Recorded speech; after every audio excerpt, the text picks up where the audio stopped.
DYFI এর উত্তরকন্যা চলো অভিযান কর্মসূচির সমর্থনে মিছিল রাজ্য সম্পাদক মীনাক্ষী মুখার্জির।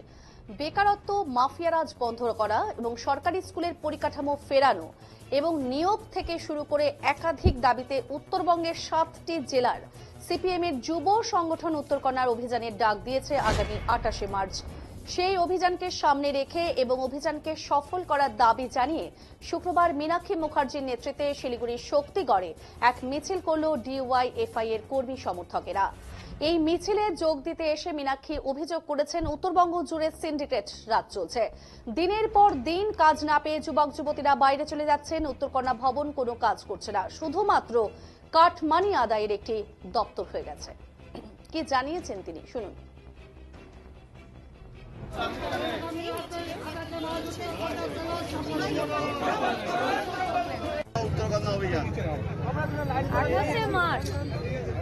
পশ্চিমবঙ্গে বামপন্থী বিপ্লবী অভিযোগ সম্পন্ন এ ভারতবর্ষের সব থেকে বড় যুবদের সংগঠন, মিসকলে নয়, মানুষের কাছে গিয়ে রাস্তায় দাঁড়িয়ে লড়াই আন্দোলনের থেকে সেই যুব সংগঠনের একটি ঐতিহাসিক এবং ট্র্যাডিশনাল দিন, যেখানে আমরা গোটা দেশের বেকারি বিরোধী দিবস হিসাবে আমরা আমাদের রাজ্যের হিসাবে আমরা পালন করি।